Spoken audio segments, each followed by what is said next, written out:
Pour ne manquer aucune de nos vidéos, abonnez-vous sur Diboudia Kasai.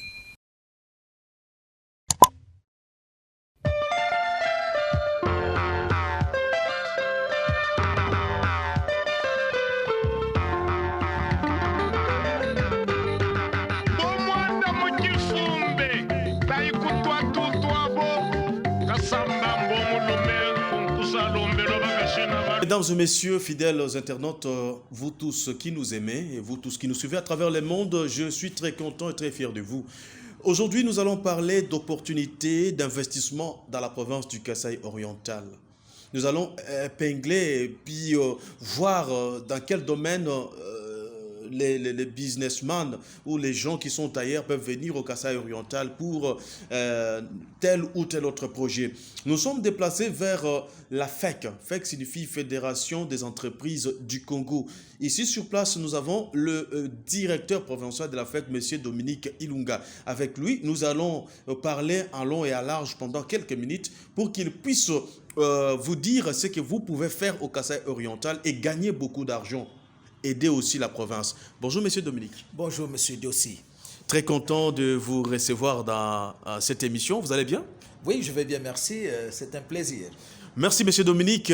Avant d'aborder notre question d'actualité, est-ce que vous pouvez quand même nous brosser quelques travaux qui sont en cours au Kasaï oriental? Oui, merci beaucoup. Concernant les routes et d'autres. Effectivement, comme vous le savez, le Kasaï oriental ou la zone économique du Kasaï est restée longtemps sans investissement quelconque venant de n'importe où.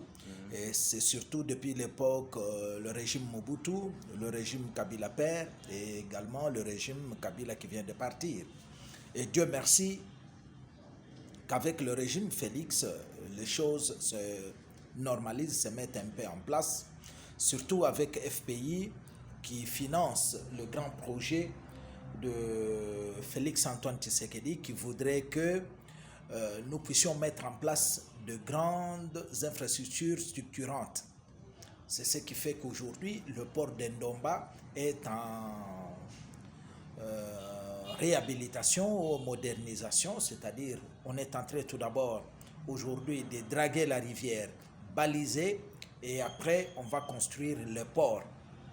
Mais également, il y a le projet Tchilégelou qui a été lancé par le président de la République qui va pouvoir moderniser 25 km de la voirie urbaine. D'où bien sûr, il y a un certain nombre de tronçons qui sont vraiment choisis. Au Kasaï ou en Mbujimaï. Et bien sûr qu'il y a également d'autres projets pour les zones rurales. Les zones rurales, mais pour le moment, les 25 km, ce sont les 25 km de la ville pour pouvoir moderniser la ville.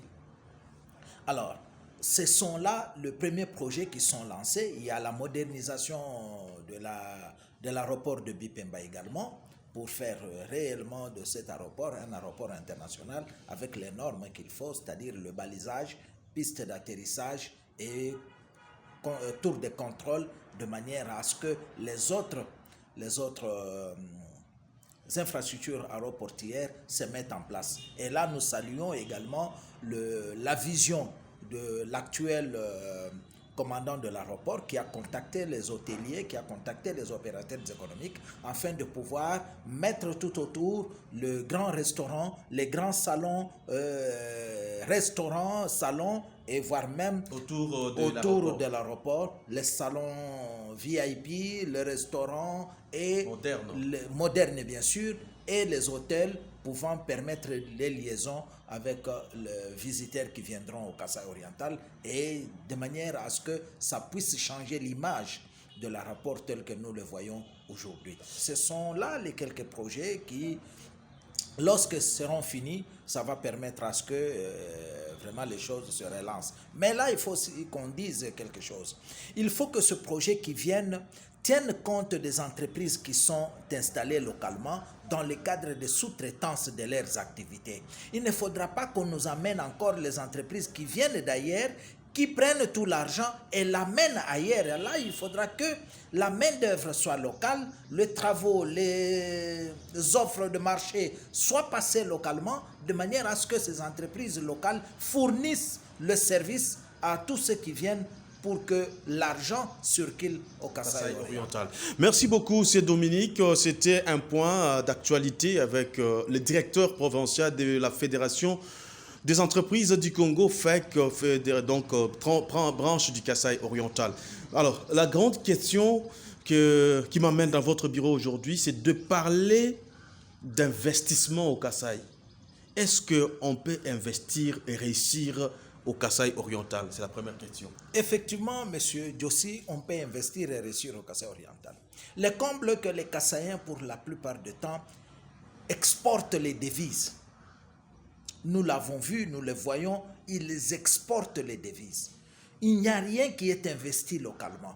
Tout l'argent que ces opérateurs économiques amassent, ils l'amènent brut vers l'extérieur. Et ça nous appauvrit et ça fera de telle sorte que nous ne puissions pas aller de l'avant. Pourquoi? Parce que rien n'est fait sur place. Tout est à faire, tout est à refaire. Mais où devrions-nous commencer? C'est là que nous disons aux opérateurs économiques ou ceux-là qui ont des moyens de venir au Kasaï pour commencer par investir dans le grand pilier que nous espérons, nous voyons, par exemple, l'électrification. Nous avons une centrale hydroélectrique. Cette centrale nécessite un financement frais pour pouvoir le réhabiliter, moderniser et augmenter sa capacité de production de manière à faire face aux besoins en électricité au Kasaï oriental. Donc quelqu'un qui a de la maîtrise en électricité peut sauter sur l'occasion et appuyer le gouvernement provincial. Non seulement quelqu'un qui a de la maîtrise en électricité, mais quelqu'un qui a aussi de l'argent. Parce qu'aujourd'hui, bien sûr, l'aspect technique est là, mais l'aspect financier compte plus. Celui qui a de l'argent, investit dans ce secteur-là, réhabilite cette centrale, va l'exploiter pendant autant d'années et il va faire son affaire là-dessus. Il aura beaucoup d'argent. Il aura beaucoup d'argent. Et c'est un grand projet fédérateur des Kasaïens autour duquel nous pouvons nous mettre tous ensemble, faire de telle sorte que dans 2 ans, dans 3 ans, le Kasaï oriental ait de l'électricité, capable de relancer ou mettre en place la petite industrie, l'industrie même, ou l'agroalimentaire. Voilà le grand projet, le grand pilier de l'économie. D'abord l'électricité. L'électricité. Lorsque nous aurons l'électricité, il faudra à ce moment-là reconstruire le Kasaï oriental. Pour le construire, il faut du ciment. Nous avons une pierre de production de ciment. Alors si nous investissons ça se également trouve à Katanda. À Katanda. Et récemment, on parle aussi de Bakonsoum, puis il y a encore notre pierre. C'est une grande pierre qui peut être exploitée de part et d'autre. Si nous exploitons cette pierre, nous produisons du ciment localement, sur place, et avec possibilité de le vendre dans les 5 provinces issues du Kasaï oriental ou du Kasaï, de la zone économique du Kasaï, mais ce n'est pas moins de 100 ans, moins de 200 années qui seront exploitées. Et celui qui investira l'argent dans ce secteur-là se fera beaucoup de millions. Se fera des millions, même ses héritiers ne manqueront absolument de rien. Aussi. Voilà. Alors, autour de ça, lorsque nous aurons déjà l'électricité, il y a également moyen d'investir dans la fonderie, dans la transformation du fer, ainsi de suite. Vous voyez, lorsque nous regardons dans le polygone Miba, il y a des mitrailles qui existent, qui ont été exploitées depuis autant d'années. Ces mitrailles, nous ne l'utiliserons jamais si nous n'avons pas une fonderie pour pouvoir les fondre et produire du fer à béton, produire des cornières, produire du tôle, produire d'autres métaux qui peuvent, ou d'autres outils ou matériels qui peuvent être utilisés dans la construction ici au Kasaï oriental. Et là également, il faut qu'on se dise, lorsque nous aurons du ciment, il y a moyen d'aller dans le développement immobilier, en construisant des maisons, en construisant des quartiers selon le standing de vie que nous allons pouvoir définir, de manière à ce que vous avez votre capital, vous avez votre argent, vous achetez une maison, vous achetez un appartement, et c'est fini pour vous, comme nous le voyons ailleurs. Vous n'allez pas vous soucier à commencer à construire de la fondation jusqu'à Tolé. Mais il y a déjà des structures qui sont là, qui sont chargées, spécialisées dans le développement des immobiliers. Et vous venez, vous donnez votre argent à compte-gouttes ou en partie, de manière à ce qu'au bout d'un temps, vous puissiez acquérir déjà votre logement, votre logis. Et voilà comment déjà ces piliers, ces trois piliers peuvent permettre à ce que le quatrième qui s'ajoutera à l'agriculture puisse permettre qu'il y ait autour de ça des sociétés agro-industrielles qui vont permettre à ce que tout ce que nous achetons à l'extérieur soit produit localement. Soit produit localement, M. Dominique, merci. Il y a certaines personnes qui ont des capitaux, qui sont des commerçants, mais évoluant sous d'autres cieux, les autres encore dans d'autres provinces. Quelle garantie vous pouvez donner à ces gens-là s'ils veulent venir au Kasaï oriental avec leurs produits? Quelle garantie que nous pouvons donner, ce n'est que tout d'abord l'amour de cette province, l'amour de sa patrie, l'amour de son pays. Aujourd'hui, au pouvoir, nous avons le fils du pays qui travaille pour le bien-être de ce pays, qui ne travaille pas pour la destruction, pour le vol, comme c'était le cas avec les autres. Le fils du pays, Félix Antoine Tshisekedi Tshilombo, démontre bien que nous pouvons bien aimer ce pays et le faire de telle sorte que sa population se retrouve.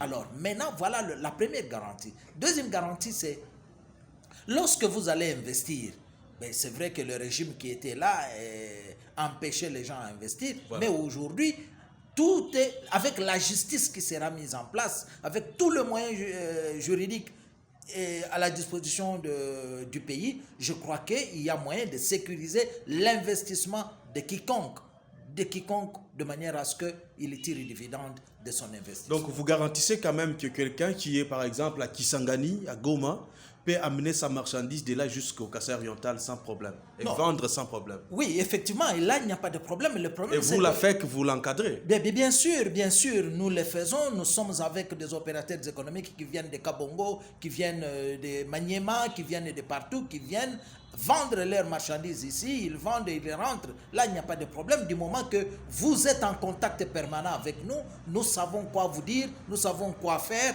En cas de pépin, nous intervenons. Et c'est le travail de l'AFEC. Nous le faisons. Investir durablement dans la province du Kasaï oriental. Très bien. Je vous avais parlé sur l'électricité, tout ce que vous avez cité, mais il y a d'autres produits qui ne sont pas d'ici, par exemple le pétrole. Est-ce que quelqu'un peut investir en pétrole ici au Kasaï oriental et gagner beaucoup d'argent? Ouais, écoutez, lorsque vous parcourez, vous vous rendez compte que le secteur est occupé par les pétroliers indépendants. Ces pétroliers indépendants n'ont pas des infrastructures qu'il faut en ce domaine du pétrole, des infrastructures sécurisées pour pouvoir manipuler ces produits. Mais alors, si quelqu'un vient et disponibilise dans des conditions de sécurité absolue ce produit pour les opérateurs économiques, je crois qu'il ferait beaucoup d'argent. Et là également, il faut qu'on se dise qu'il y a un projet avec CEP Congo qui voudrait que dès que déjà le port de Ndomba et disons la rivière Lubi et le port de Ndomba est aménagé, pour qu'ils amènent un dépôt, soit de Benidibele ou un dépôt, qu'il soit construit au niveau de Ndomba là-bas pour approvisionner régulièrement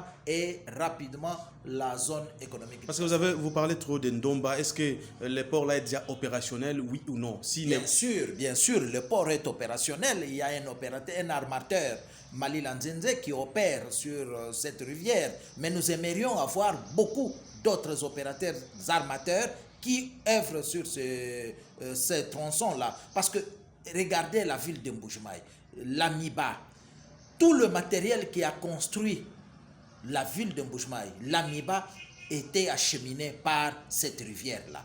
Si le Blanc a su le faire à l'époque, pourquoi pas nous aujourd'hui? Nous pouvons également le faire. Rendre ces tronçons-là un point d'acheminement rapide et moins cher en grand nombre de tonnages vers la province du Kasaï oriental pour assurer un approvisionnement régulier. Très bien. Possible.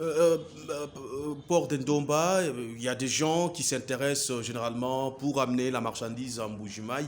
Précisément, combien de temps ça prend sur les eaux pour amener la marchandise ici? Écoutez, les cas actuels que nous connaissons avec notre armateur qui évolue, il met généralement 2 semaines. Il met généralement Donc 2 vous semaines. payez par exemple du ciment à Kinshasa, ça arrive on ici. l'achemine ici dans 2 semaines, vous l'avez. Pourquoi? Parce que vous savez, avec notre rivière qui n'était pas balisée depuis longtemps, qui n'était pas draguée, balisée depuis longtemps, il faut être prudent, il faut être sécurisant, s'assurer.